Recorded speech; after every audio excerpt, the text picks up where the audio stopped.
This week, Kia Sorento is dead. Long live Kia Sorento.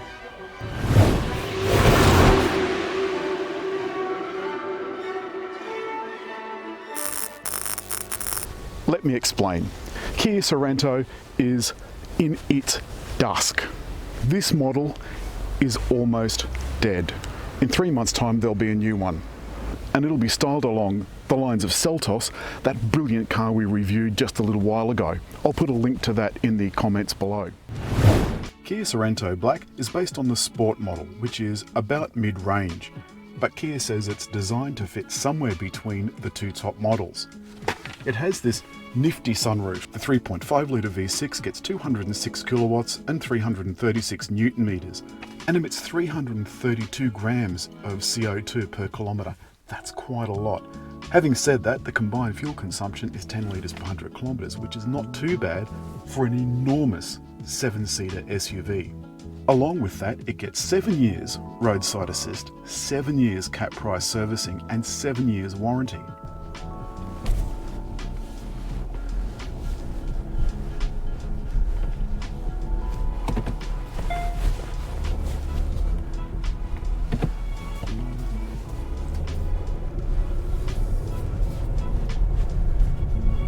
This V6 Petrol model, of course, comes with an 8-speed automatic, as indeed all Sorentos do, and that's an in-house 8-speed automatic, which is deliciously smooth.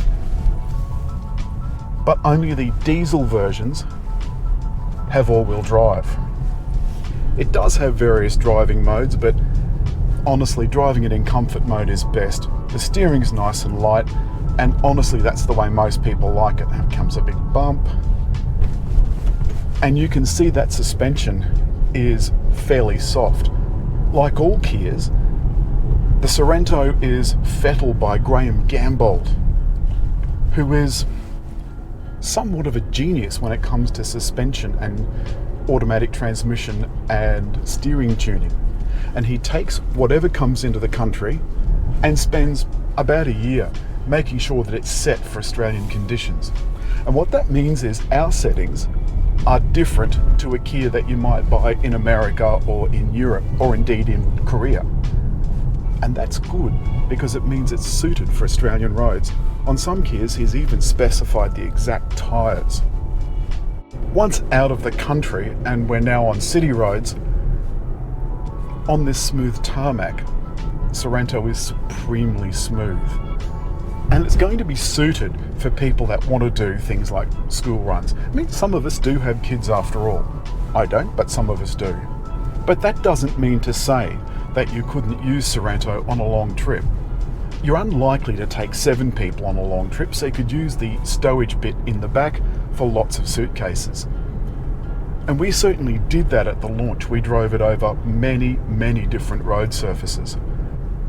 This is a relatively old car, as I said, and in a few months' time it's being replaced by the new one, which has killer looks. It just is absolutely brilliant. Here's another shot. Now you can see that it is modelled, as I said, on the Seltos.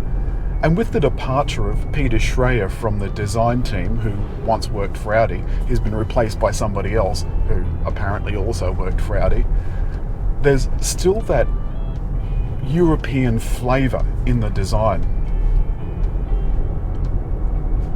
We've upped the speed now and we're doing about 70. And you notice how quiet it is. It is absolutely beautiful. In fact, it's hard to believe that you're in a really large 7-seater SUV. That V6 engine has plenty of pull, but of course it has more power than the diesel, but less torque. But it's actually my pick. It's actually a beautiful engine. I was talking to Kia this morning and asked them why they put the additions, the sunroof and the black trim, and those beautiful black wheels, I think they look absolutely brilliant, on a second to bottom model. And they said they just wanted to make that model a little bit better value. As you look around the cabin, one thing you do notice is that there are almost no shiny surfaces, which means there's no sun to glint in your eyes in the afternoon. And the only ones that are concave, so you're not going to get this huge flash of bright sunlight in your eyes to blind you. And you really don't notice that until it actually happens and you're kind of holding your face up. Even with sunnies, it's a bit of a surprise. The infotainment system, of course, has Apple CarPlay and Android Auto, as indeed most Kias do.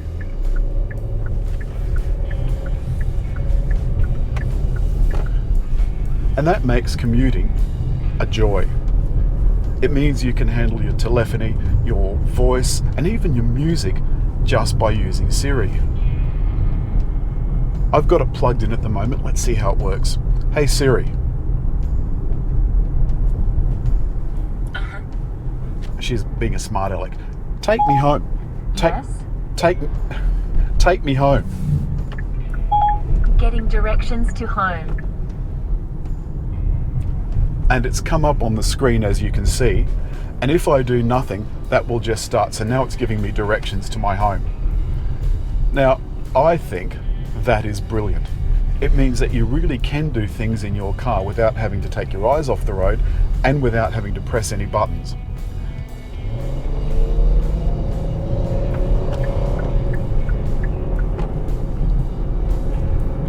And the fact that the engine's so responsive and the transmission's so smooth and the steering so light makes it really easy to maneuver in town. The reversing camera has predictive lights, so that makes it easy to park. There's also parking sensors front and rear with a visual warning as well as an audible one. There's lots of safety gadgets too. There's smart lane control, so the steering keeps you centered. There's smart cruise control, so you set a distance to the car in front and it'll keep that distance no matter what.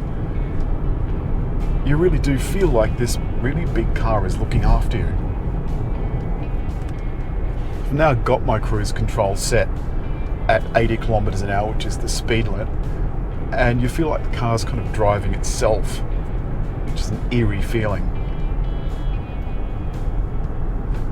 Before we go, a quick word about the fuel economy and the cabin.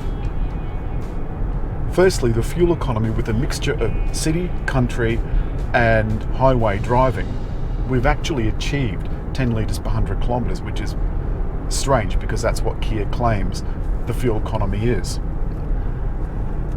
Then we move to the cabin. All of the surfaces are nice and soft. So the design, whether or not you'd like it, is not offensive. It's everything in its place. It's neat and it's tidy. And I like that. I like that a lot. The instruments are nice and easy to read. There's two large dials which show you all the essential information. Plus, there's a large LCD in between them where there's a digital speedo. We've also got dual zone climate control with a sync button and auto folding mirrors so that when you lock the car, the mirrors fold. That's it. That's all for this week. Kia Sorento. The Black Edition is, I think, a really good amount of car for $49,000 and some change. Watch out for our launch of the brand new model in 3 months' time. Until then, hit just there to subscribe, leave a comment and a like.